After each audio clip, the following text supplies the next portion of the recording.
अस्सलाम वालेकुम जी। मेरा नाम वसीम मलिक है। 8 फरवरी को होने वाले इंतखाबात और उन इंतखाबात में धांधली चीफ जस्टिस काजी फायज ईसा की जान नहीं छूट रही। आज एक मरतबा फिर उनके ऊपर बहुत बड़ा इल्ज़ाम लगा है और इल्ज़ाम लगाने वाली वही शख्सियत हैं जिन्हें खुद चीफ जस्टिस काजी फायज ईसा साहब ने गुज़श्ता रोज़ बल्कि 2 रोज़ कबल बात करने से रोका था और वार्निंग भी दी थी। जी हाँ, शौकत बसरा साहब आज एक मरतबा फिर वापस आए हैं, पलट कर वार किया है और उसके साथ साथ उन्होंने ऐलान किया है कि वो डर कर नहीं बल्कि लड़ के मरेंगे। साथ ही चीफ जस्टिस काजी फायज ईसा को एक चैलेंज भी कर दिया है। कहते हैं कि फुल कोर्ट बनाया जाए और हमसे सबूत मांगे जाएं और अगर हम सबूत ना दे सके तो फिर हमें भी सजा दी जाए।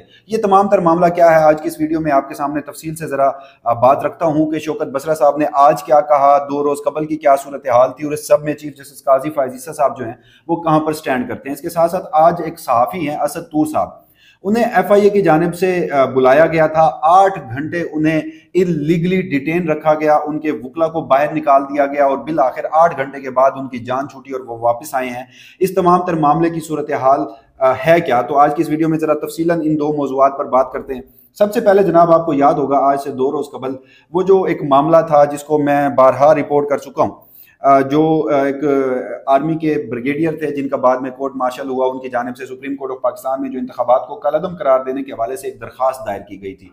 उस दरखास्त की जब दूसरी समाअत थी यानी बुध के रोज, तो तब चीफ जस्टिस काजी फायज ईसा की अदालत में शौकत बसरा साहब पेश हुए। कुरान पाक उनके हाथ में था और उन्होंने बात करना चाहिए, जिस पर चीफ जस्टिस काजी फायज ईसा साहब की जानिब से ना सिर्फ शौकत बसरा साहब को बात करने से रोका गया बल्कि उसी दौरान ही जो सदर सुप्रीम कोर्ट बार हैं, क्योंकि शौकत बसरा साहब खुद वकील हैं, उनके पास लाइसेंस है, सदर सुप्रीम कोर्ट बार को बुलाया गया और उन्हें कहा गया कि वो शौकत बसरा साहब को समझा लें, वरना सुप्रीम कोर्ट ऑफ पाकिस्तान या चीफ जस्टिस काजी फायज ईसा साहब जो हैं उनके लाइसेंस को मनसूख करने के हवाले से इकदाम उठाएंगे। और इसके साथ ये भी कहा गया कि शौकत बसरा साहब कमरा अदालत में भी बात नहीं करेंगे और उसके साथ साथ इसी मौजू के ऊपर अगर वो बाहर जाकर मीडिया पर बात करते हैं तो उसके भी जो कॉन्सिक्वेंसेज हैं वो शौकत बसरा साहब को फेस करने पड़ेंगे। एक धमकी दी गई थी, बात करने से रोका गया था। तो फिर हमने देखा कि आज के रोज यानी आज जुम्मे के रोज शौकत बसरा साहब वापस आए, लौटे 1 रोज कबल, यानी अगर कोई सूरत हाल वो जो मैं आपको बता रहा हूँ बुध को हुई उसका रिबर्टल दिया। आज शौकत बसरा साहब ने पाकिस्तान तहरीक इंसाफ के रहनुमा हैं, उम्मीदवार हैं भावल नगर से और इनके हल्के से भी जो इनका हल्का था वहाँ कौमी असम्बली की ये नशिस्त लड़ रहे थे और इन्हें यहाँ पर हराया गया। और इजाजुल हक साहब जो हैं साबिक सदर पाकिस्तान ज़ियाउल हक साहब के जो बेटे हैं उन्हें इस हल्के से जितवाया गया था और उनके भी जो फॉर्म 45 और 47 की कहानी है वो भी बड़ी दिलचस्प है। और अगर देखा जाए तो शौकत बसरा साहब वाकई ही भावल नगर की आवाम का जो मैंडेट है वो वापस लेने के लिए चीफ जस्टिस काजी फायज ईसा की अदालत में पहुंचे, क्योंकि इनके साथ भी बदतरीन धांधली की गई थी। अब ये सारी सूरत हाल हुई तो उस दिन जब काजी साहब ने बात करने से रोका, तो आज शौकत बसरा साहब वापस आए तो उन्होंने क्या कहा, उन्होंने बड़ी खौफनाक कुछ बातें की हैं। सबसे पहले उनकी जो प्रेस कॉन्फ्रेंस है उसके जो अहम नुकात हैं वो मैं आपके सामने रखता हूँ। शौकत बसरा साहब ने जी सबसे पहले तो जैसे मैंने आपको बताया फुल कोर्ट की तश्कील का मुतालबा किया और कहा कि इलेक्शन कमीशन ऑफ पाकिस्तान जो है वो फॉर्म 45 जारी करे और साथ ही ये भी कहा कि जो धांधली करने वाले ROs हैं उनके खिलाफ FIR दर्ज कराई जाए और साथ ही सियासतदानों और आईनी ओहदों पर बैठी शख्सियात यानी चीफ जस्टिस पाकिस्तान हो गए या चीफ इलेक्शन कमिश्नर हो गए, उनसे मुतालबा किया है कि वो कुरान पाक पर हल्फ लें।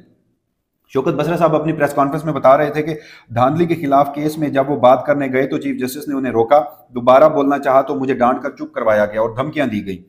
शौकत बसरा साहब कहते हैं ब्यूरोक्रेसी के जरिए इंतखाबात कराने के पीछे चीफ जस्टिस पाकिस्तान है। CCTV फुटेज में दूध का दूध और पानी का पानी हो जाएगा। तमाम हमारे जो उम्मीदवार हैं उन्होंने CCTV फुटेज की हसूल के लिए दरखास्तें दी हैं। शौकत बसरा साहब कहते हैं कि जी CCTV फुटेज में सामने आ जाएगा कि कौन अंदर गया कौन बाहर गया 8 फरवरी को जब इंतखाबी नताइज तब्दील हो गए थे उनके मुताबिक। फिर वो कहते हैं कि लक्ष्मी के बैलेट पेपर्स और गवाल मंडी के फॉर्म 45 की हुकूमत बनाई जा रही है, यानी कि उनका जो इशारा था वो अब मरकज़ में जो शहबाज शरीफ साहब वज़ीर आज़म पाकिस्तान बनने जा रहे हैं और जो पंजाब की हद तक मोहतरमा मरियम नवाज शरीफ साहिबा जो हैं वो वज़ीर आला पंजाब बनने जा रही हैं, तो उस तरफ उनका इशारा था। क्योंकि एक बैलेट पेपर वाली जो कहानी थी वो भी पकड़ी गई थी, बैलेट पेपर छापे जा रहे थे लाहौर में, तो ये उसकी बात कर रहे हैं। साथ ही शौकत बसरा साहब ये भी कहते हैं कि चीफ जस्टिस और चीफ इलेक्शन कमिश्नर हल्फ दें कि इंतखाबात शफाफ हुए। मैं इसीलिए सुप्रीम कोर्ट ऑफ पाकिस्तान में गया था कि कुरान पाक लेकर गया था कि इंतखाबात शफाफ नहीं हुए। और फिर ये कहते हैं कि कच्चे के डाकू जब डाका मारते हैं तो उसके बाद गैरत की वजह से जंगलों में छुप जाते हैं, जबकि जो पक्के के डाकू हैं उन्होंने इस्लामाबाद में डाका मारा है और वो छुपे नहीं हैं और इस्लामाबाद में फिर रहे हैं, उन्हें कोई शर्म और कोई हया नहीं है। शौकत बसरा साहब कहते हैं तहरीक इंसाफ ने 180 सीटें जीती मगर सिर्फ 90 दी गई उन्हें। हम इस धांधली पर फुल कोर्ट का मुतालबा करते हैं। अब हम लड़कर मरेंगे, डर कर नहीं मरेंगे। मैं 10 लाख लोगों का नुमाइंदा हूं। इमरान खान आपकी और मेरे बच्चों की जंग लड़ रहा है। जहां कुरान पाक की आयात लिखी हैं वहां ये फार्म 47 पर हल्फ उठा रहे हैं। वजीर आजम और वजीर आला बनने वाले दोनों हारे हुए उम्मीदवार हैं। अवाम के मुंह पर इतना बड़ा थप्पड़ जो मारा गया है, ये बराना रिपब्लिक में 15 दिन गुजरने के बावजूद भी अभी तक फार्म 45 जारी नहीं किए जा सके। तो जनाब, ये शौकत बसरा साहब की सारी कहानी थी जो आज उन्होंने कही है। अब यहाँ पर एक बात बड़ी वाज़ेह अंदाज में कि 8 और 9 फरवरी को इंतखाबी नताइज पर अवामी मैंडेट पर डाका तोड़ डाला गया और शायद ये पाकिस्तान की तारीख का सबसे बड़ा डाका था। जिस तरह रात 10 बजे नताइज रोके गए और फिर जहाँ से नताइज आते रहे, तो पाकिस्तान तहरीक इंसाफ बिल्कुल अपनी जगह पे डट के खड़ी है और वो अपना मैंडेट वापस लेने की कोशिश कर रही है और उसी की एक दास्तान शौकत बसरा साहब ने भी आज सुनाई है। लेकिन यहाँ पर चीफ जस्टिस काजी फायज ईसा साहब का जो किरदार है वो स्याह हरूफ में लिखा जाएगा। और मैं ये बात बड़े क्योंकि जो चीफ जस्टिस काजी फायज ईसा साहब के इंतखाबात से मुतल्लिक जो किरदार था, सुप्रीम कोर्ट ऑफ पाकिस्तान ने तारीख दिलवाई, यही ब्यूरोक्रेसी थी, यही आरोज थे।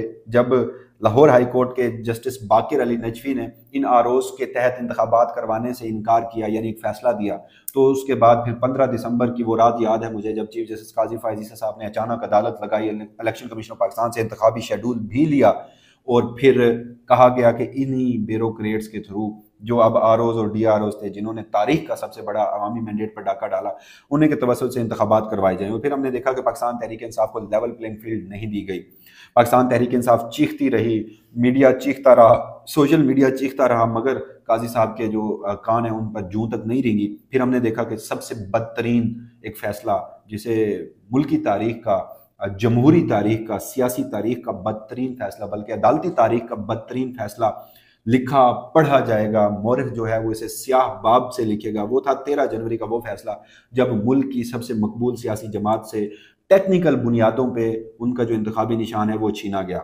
और उसका जो अब समर है वो ये है कि 2 MNAs और 7 के करीब MPAs हैं जो इमरान खान के नाम पर वोट लेकर आए, उन्हें अब नून लीग में शामिल करवा दिया गया है। तो शुक्रिया अदा करना बनता है मुअज़्ज़ज़ चीफ जस्टिस काजी फायज ईसा साहब का कि उन्हीं के एक अमल की बदौलत मुस्लिम लीग नून को ये तोहफे मिले हैं। और उसके साथ साथ फिर जो इंतखाबात, मेरा इसके ऊपर बड़ा वाज़ेह और क्लियर मौक़िफ़ है। आइन के आर्टिकल 224 के तहत इंतखाबात चीफ जस्टिस काजी फायज ईसा साहब ने करवाए, उनका क्रेडिट बनता है, मगर वहीं वो आइन के आर्टिकल 218 की ज़ैली शिक 3 को भूल गए, जो कहती है कि इलेक्शन फ्री एंड फेयर होंगे। बुनियादी हकूक का भी ये मामला था और चीफ जस्टिस काजी फायज ईसा के नज़दीक इलेक्शन कमीशन ऑफ पाकिस्तान एक आइनी इदारा है, लिहाजा इलेक्शन कमीशन ऑफ पाकिस्तान जैसा इंतखाबात करवाएंगे, चीफ जस्टिस पाकिस्तान जो हैं वो मुकम्मल तौर पर खामोश रहेंगे और वो इस हवाले से कोई इकदाम नहीं करेंगे। बल्कि अगर पाकिस्तान तहरीक इंसाफ का कोई रहनुमा जिसके साथ धांधली हुई है वो अदालत में जाएगा तो उसके साथ ये सलूक होगा। तो बहरहाल आज ये सारा मामला हुआ। अब आ जाते हैं ज़रा दूसरे मौजू पर। सहाफ़ी हैं असद तूर साहब, आज उन्हें FIA का वो नोटिस जो इससे कबल हम सारे सहाफ़ियों को मुझ समेत मौसूल हुआ, जो इंतखाबात से कबल मौसूल हुआ JIT की तहकीकात की रोशनी में, वो अब इंतखाबात तक वो चीफ जस्टिस काजी फायज ईसा साहब ने वो नोटिस रोका। मगर यहाँ पर FIA और अटॉर्नी जनरल ऑफ पाकिस्तान की बददियानती देखिए कि अटॉर्नी जनरल ऑफ पाकिस्तान ने, मुझे याद है 29 जनवरी की तारीख थी जब चीफ जस्टिस काजी फायज ईसा साहब को हम सहाफ़ियों ने कहा कि जी हम इंतखाबात में हमने ड्यूटियाँ करनी है, इंतखाबात को हमने कवर करना है, लिहाजा हम फिल वक्त ये FIA के जो नोटिस हैं ये नहीं भुगत सकते। तो चीफ जस्टिस काजी फायज ईसा से JIT को गैर कानूनी दिलवाने की भी जो वकला हैं और जो हमारे सहाफ़ी दोस्त हैं उन्होंने कोशिश की, मगर वो नहीं माने। उन्होंने खैर इतना हमें बुनियादी हकूक़ दिलवाए कि इंतखाबात से कबल ये लोग तहकीकात के लिए पेश नहीं हो सकते, लिहाजा अटॉर्नी जनरल ऑफ पाकिस्तान यकीन दहानी करवाएं कि वो इंतखाबात के बाद फ्रेश नोटिस जारी करेंगे। अटॉर्नी जनरल ऑफ पाकिस्तान भी यकीन दहानी करा दी थी उन्होंने। और फिर हमने देखा कि गुज़श्ता रोज़ 2 नोटिस सामने आए। इमरान रियाज खान के ऊपर एक नोटिस सामने आया और जो दूसरा असद अली तूर साहब के ऊपर, ये उसी नोटिस की कड़ी है। और बददियानती, जैसे मैंने आपको कहा, अटॉर्नी जनरल ऑफ पाकिस्तान की बददियानती और उसके साथ FIA की बददियानती वो ये है कि दूसरा नोटिस भेजा गया। यानी जो प्रोसीजर है वो ये होता है कि पहला नोटिस सर्व किया जाता है, अगर उसमें कोई पेश नहीं होता या तहकीकात में मुतमईन नहीं कर पाता तो दूसरा मौका दिया जाता है। दूसरे मौके के बाद फिर FIR का इंदराज और गिरफ्तारी वाली सारी कहानी होती है। लेकिन FIA ने जहां वादा किया, जहां अटॉर्नी जनरल ऑफ पाकिस्तान ने वादा किया अदालत के सामने कि हम दूसरा नोटिस जो है वो जब जारी करेंगे तो वो पहला नोटिस कंसीडर किया जाएगा, मगर अब ये दूसरा नोटिस है। यानी कि सहाफ़ियों को ऑलरेडी एक जो उनका रद्द-ए-अमल था या एक हद तक उनका जो बयान था वो लेने से या उनकी जो रेमेडी थी वो इस्तेमाल करने से रोक दिया गया है। तो बहरहाल वही नोटिस था। आज के रोज़ असद तूर साहब अपने वकीलों के साथ FIA पहुंचते हैं और उन्हें 8 घंटे तक इलीगली डिटेन रखा जाता है। यानी मकसद सिर्फ ये है कि हरास किया जाए, मकसद सिर्फ ये है, इत्तलात ये भी आई कि शायद गिरफ्तार कर लिया जाएगा। जब ये तहकीकात होती हैं तो वकला आपके साथ बैठे होते हैं, वकला अपने उस क्लाइंट के साथ बैठे होते हैं। यानी असद अली तूर साहब के साथ दोनों वकीलों का होना लाजिम था, मगर वकीलों को बाहर निकाला गया, 8 घंटे तक उन्हें बिठाया गया। और इत्तलात ये भी हैं, मैं इस हवाले से कंफर्म नहीं कर सकता क्योंकि मैं वहाँ मौजूद नहीं था और मेरी किसी से इस हवाले से बात भी नहीं हुई, लेकिन सोशल मीडिया पर ये जो खबरें हैं ये भी गर्दिश करती रहीं कि जनाब वहाँ पर FIA के लोग मौजूद नहीं थे, कोई और शख्स मौजूद थे। और फिर हमने देखा कि ये भी इत्तलात सामने आई, उनके वकीलों से ही ये इत्तलात सामने आई कि उन्हें जुम्मे की नमाज भी अदा नहीं करने दी गई, यानी वो जहाँ बैठे थे वहाँ से भी नहीं निकलने दिया गया। 8 घंटे के बाद बिल आखिर अब वो वापस आ चुके हैं। इस हवाले से जो भी तफसीलात होंगी वो खुद अपने ब्लॉग में आप तक पहुँचा देंगे। मगर इस सिलसिले में 29 जनवरी का एक मैं वाक़या सुनाना चाहता हूँ, जब मैंने यही आपको बता रहा हूँ कि चीफ जस्टिस काजी फ़ायज़ ईसा साहब जब साफ़ियों के केस की समाअत कर रहे थे तो उस दौरान असद अली तूर साहब आए। उन्होंने 2019 में एक दरख्वास्त दायर कर रखी थी, गालबन 2019 या 2021 में ये एक वाक़या पेश आया। क़यूम सदीक़ी साहब सीनियर साफ़ी हैं, उन्होंने मतीउल्लाह जान साहब ने, और ये एक लंबी कहानी है कि उस दौरान क्या हुआ, असद अली तूर साहब क्या समझते हैं। बहरहाल असद अली तूर साहब ने कहा कि वो ये दरख्वास्त विड्रॉ करना चाहते हैं, जिस पर चीफ जस्टिस काजी फ़ायज़ ईसा साहब ने उन्हें ये दरख्वास्त विड्रॉ नहीं करने दी थी, बल्कि ये कहा था कि आप जो मर्जी कर लें, हम आपको बुनियादी हकूक़ दिलवा कर छोड़ेंगे। तो आज फिर हमने देखा कि FIA ने नोटिस किया, असद अली तूर साहब को बुलाया और 8 घंटे बिठाकर गैर कानूनी तौर पर हरासा करके बुनियादी हकूक़ दिए। यानी कि चीफ जस्टिस काजी फ़ायज़ ईसा साहब जो हैं वो मुल्क के 24 करोड़ आवाम को बुनियादी हकूक़ दें या न दें, आज असद अली तूर साहब को तो बुनियादी हकूक़ मिल चुके हैं। जिस तरह उन्होंने कहा था कि वो दिलवा कर रहेंगे, दिलवा कर दम तोड़ेंगे, दम माज़रत के साथ दिलवा कर ही दम लेंगे।